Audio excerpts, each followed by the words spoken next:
Across مسلمان ہندو سکھ ہر ایک اس دلدل میں ہے، لیکن بہشتی نوجوان جس مصیبت کا مقابلہ کرنے کی کوشش کر رہے ہیں اور جس کا آغاز کیا ہے، کتنی بڑی پریشانیاں ہمارے سامنے ہیں۔ لا انفورسمنٹ ایجنسیز کے اعداد و شمار ہی خود بتا رہے ہیں کہ ریڈ نہیں، ہم سپر ریڈ والے زون میں چلے گئے ہیں، جہاں پر ہم سب نے ایک دوسرے کا ہاتھ پکڑ کر آگے بڑھنے کی ضرورت ہے، تب جا کر اس طوفان بدتمیزی کو کہیں روکا جا سکتا ہے۔ آپ کا ریسرچ کیا کچھ کہہ رہا ہے؟ کس طریقے سے کا فیڈ بیک آپ کے پاس ہے؟ جی السلام علیکم اشفاق صاحب، کا شکریہ مجھے شو لینے کے لیے۔ جیسا کہ آپ نے مقدمتاً پوری تفصیل کے ساتھ صورتحال کو بیان کیا ہے، بالکل میں اس کو سیکنڈ کرتا ہوں، اور صورتحال یہی کچھ ہے، اور جس کی وجہ سے ہم سب لوگ پریشان ہیں کہ ایسی چیز ہمارے معاشرے میں آ چکی ہے جو پوری ایک نسل کو تباہ کر سکتی ہے۔ دیکھیے بہت ایسے مسائل ہوتے ہیں جن کا حد و حدود کافی کم رہتا ہے اور ان پہ قابو پانا بھی کچھ حد تک آسان رہتا ہے، لیکن یہ چیز جو ہم دیکھ رہے ہیں وہ جس کا کوئی سابقہ نہیں ہے، جو کبھی ہمارے معاشرے میں اس طریقے کی چیز کبھی پیدا نہیں ہوئی ہے، اور یہ جب آج ہم اپنے کشمیری معاشرے میں اس چیز کو دیکھ رہے ہیں، ہمارے لیے سب سے زیادہ پریشانی کا باعث ہے کہ کل آج جس طرح سے ہم ٹرینڈ دیکھ رہے ہیں، تو ہمیں لگ رہا ہے کہ کوئی ایسا نوجوان خدا نخواستہ نہیں رہے گا کہ جو اس کی لت میں نہ پڑے۔ تو ہمیں کھڑا ہونا چاہیے، ہمیں گھر کی سطح پر جیسے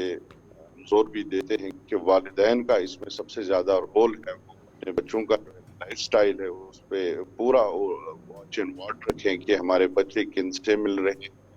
اگر کوئی ذہنی پریشانی ہے، کوئی ذہنی دباؤ ہے، پریشر ہے، اینزائٹی ہے،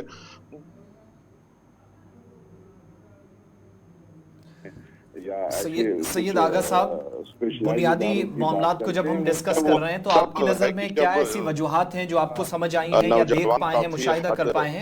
پریشانی آخر کہاں پر ہے؟ یہ اعداد و شمار جو آج کے وقت میں سامنے آئے ہیں، اس کے پیچھے آپ اصل ریزن کیا سمجھتے ہیں، کیا سمجھا پائیں گے؟ بچے کن سے مل رہے ہیں، کا رہن سہن کیسا ہے؟ تو مجھے لگتا ہے کہ اس پہ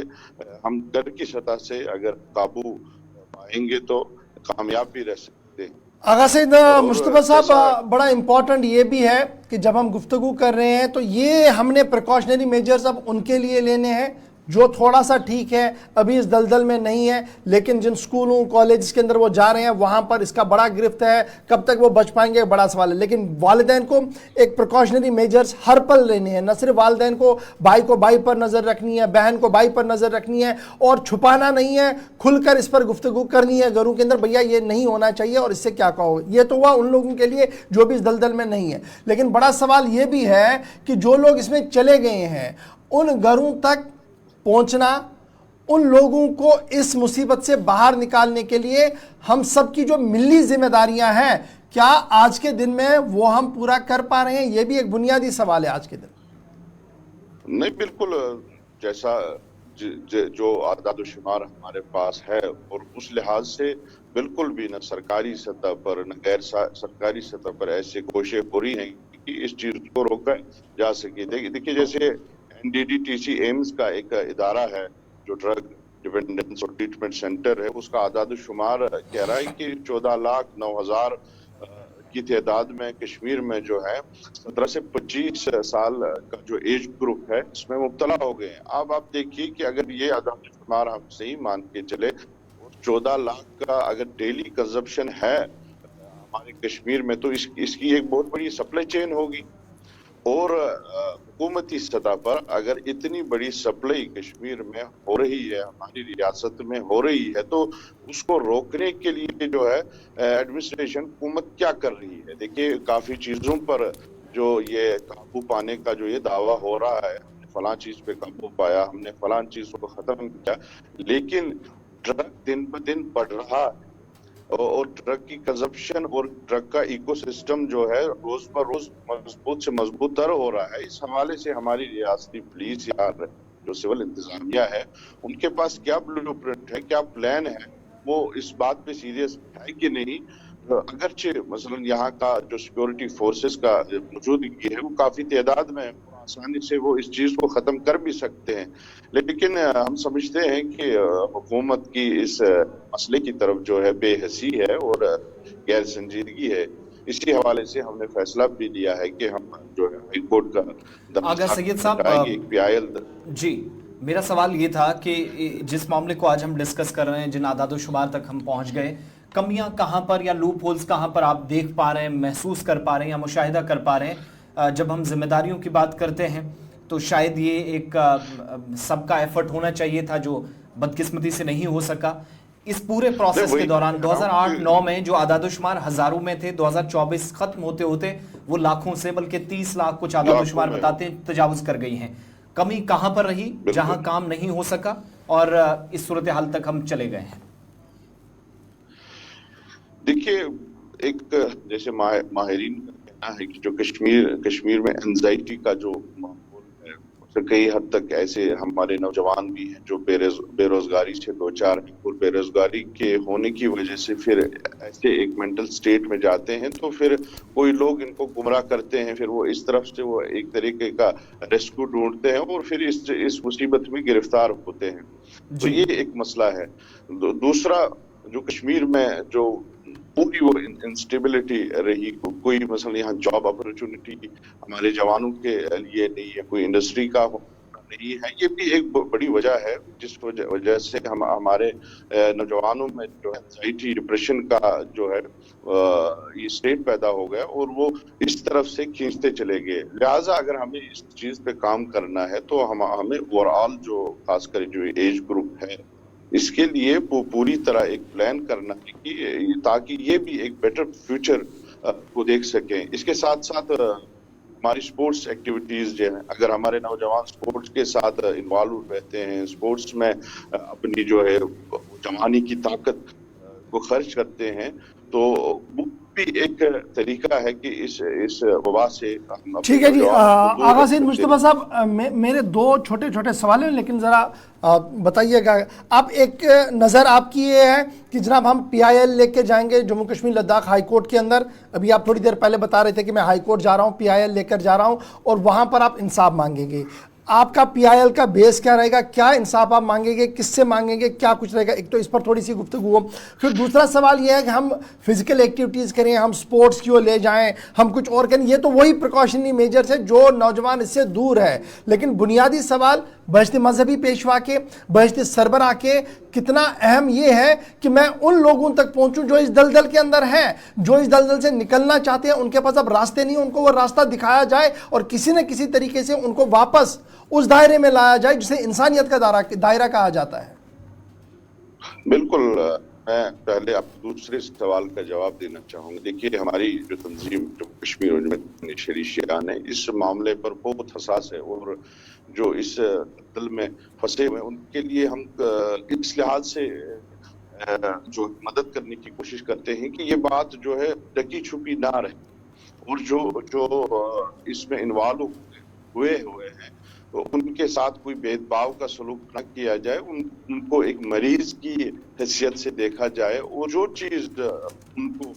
مدد کی ضرورت ہے وہ بھرپور کی جائے۔ اس لحاظ سے ہم نے کافی ہمارے جو جمعہ کے خطبات ہوتے ہیں یا مجالس ہوتی ہیں، اس موضوع پہ بھی کھلی طور پر بات کی جاتی ہے تاکہ وہ یہ ایک ٹیبو بن کے نہ رہے۔ ہمارے معاشرے میں اگر کوئی بدقسمتی سے اس میں انوالو ہو گیا ہے، اس کا ہم ہاتھ تھامیں اور اس کو ریسکیو کریں۔ اس کے لیے جو چاہیے، ہمیں بڑی سطح پر جو ہے ریہیبلیٹیشن سینٹرز کی ضرورت ہے، جس کا پوری طرح ہماری ریاست میں فقدان ہے۔ جبکہ ایک طرف اتنی بڑی تعداد ہے، ان کو ریسکیو کرنا، ان کو ٹریٹ کرنا، ان کو ریہیبلیٹیٹ کرنا، اس حوالے سے جو انفراسٹرکچر ہونا چاہیے اس کا فقدان ہے۔ اگر مثلا محلہ سطح پر گھر گھر جا کر پھر ان کو ریسکیو کیا جائے، ان کو ریہیبلیٹیٹ کرنے کے لیے کوئی اقدام کیا جائے، لیکن یا تو پرائیویٹ سطح پر کہیں پر ہیں تو ان کو کافی زیادہ پیسے درکار ہوتے ہیں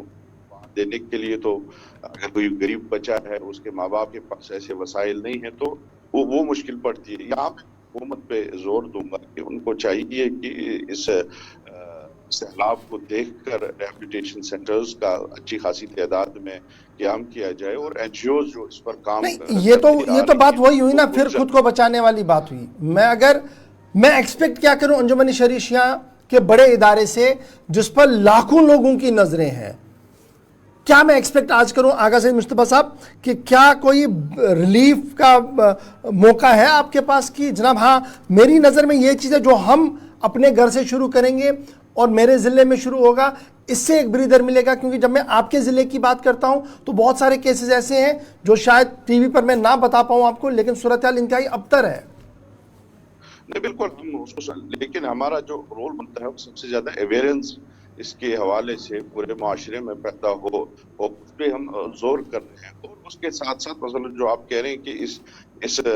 دلدل میں پھنسے ہوئے ان کو ریسکیو کرنے کے لیے ہم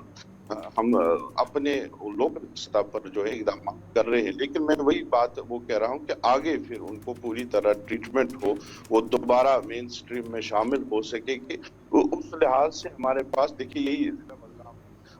اگر آپ کے پاس یہ اعداد و شمار ہے، لیکن آپ اس بات پہ بھی میرے ساتھ اتفاق کریں گے کہ بڑگام میں ریہیبلیٹیشن کا کوئی جو ہے انتظام نہیں ہے۔ بالکل، جب آپ کسی کو ریسکیو کریں گے تو آپ کو اس کو میڈیکلی اور پروفیشنلی اس کو اس حوالے سے ہی میں عرض کر رہا تھا کہ اس میں حکومت کی طرف سے سپورٹ ملنا چاہیے، اور این جی اوز کچھ ہیں جو اس پہ پروفیشنلی جو ہے کام کر رہی ہیں، ان کو اور زیادہ سپورٹ ملنا چاہیے تاکہ وہ عملی طور اس کو روک تھام کرنے کے لیے اپنا کردار ادا کر سکیں۔ بحث نوجوان مبلغ، بحث ایک ذمہ دار انجمن شہری شیعہ کے، کیا میں یہ ایکسپیکٹ کروں کہ آغا صاحب آپ اپنی ذاتی مصروفیات میں سے تھوڑا سا وقت نکال کر ان مرکزوں تک شہر کے اندر جائیں گے اور سچویشن کو تھوڑا سا ایسس کرنے کی کوشش کریں گے تاکہ ایک اور براڈر پکچر ہم سب کے سامنے آئے کہ اب میری ذمہ داری کیا ہے، میرا لائن آف ایکشن کیا کچھ ہونا چاہیے؟ بالکل، اس لحاظ سے جو ہے ہمارا رابطہ ہے این جی اوز سے جو عملی میدان میں ان کے ساتھ پورا وہ جو ہے شیئر کرتے ہیں، اور کس طرح سے عملی اقدامات اٹھائے جائے ان کی رائے لیتے ہیں، کیونکہ ان کا پروفیشنل اپروچ ہے اس پہ، تو ان کے ساتھ ہم کولیبریشن میں کام کر رہے ہیں۔ اس لحاظ سے مثلا اعداد و شمار کو لینا یا کہیں پہ جو ہے اس طرح کے ہیں ان کو کس طرح سے ریسکیو کیا جائے، کہاں پہ مثلا ابتدائی سطح پر ان کو بچایا جا سکے، پھر کبھی میڈیٹری سطح پر کیسز ہیں، پھر جو ایڈوانس پہ ہیں ان کو کس طرح اپنی اپنی حیثیت سے، اس لحاظ سے ہم پوری طرح جو ہے ان این جی اوز کے ساتھ وابستہ ہیں۔ آغا صاحب، ایک بڑی پریشانی ہمارے یہاں جس کا آپ نے بھی ذکر کیا ہے وہ ہے ریہیبلیٹیشن سینٹرز کی کمی ہونا۔ کیا یہ آپ کی ترجیحات میں یا تنظیم کے ترجیحات میں شامل ہے جب بھی ایک چارٹر آف ڈیمانڈز کی صورت شکل میں کوئی آپ کے مطالبات ہوتے ہیں سرکار سے یا اداروں سے یا ذمہ داران سے، یا پھر اگر آپ کا کوئی پلان بنتا بھی ہے تو یہ چیز ترجیحات میں ہے کہ کم سے کم ہمارے پاس اگر ڈھانچہ ہے تو اس کو استعمال میں لایا جا سکتا اگر سرکار کوئی عمارت پرووائڈ نہیں کر سکتی؟ کیونکہ اسی پروگرام میں بہت سارے لوگوں نے یہ بھی کہا ہم اقدامات اپنی سطح پر کر سکتے ہیں، صرف ہمیں 1 یا 2 کمرہ دے دیجیے گا، ہم وہاں پر بھی کئی بچوں کا علاج کر سکتے ہیں جو اس وقت شاید بہت خراب حالت جن کی ہو سکی ہے۔ ایسا ممکن ہے کہ مقامی سطح پر اقدامات اٹھائے جا سکیں جس میں آپ کا ادارہ بھی یہ کوشش کرے کہ انفراسٹرکچر وائز چیزیں پرووائڈ کی جائیں اور وہیں پر سینٹرز بن سکیں؟ جی جی جی، کیونکہ میں نے جیسے کہا کہ جب ہم نے احساس کیا کہ حکومت کی غیر سنجیدگی اس معاملے پر ہے تو پی آئی ایل کرنے کا یہی مقصد ہے، ایک تو حکومت میں سنجیدگی پیدا ہو، پراپر ایکشن پلان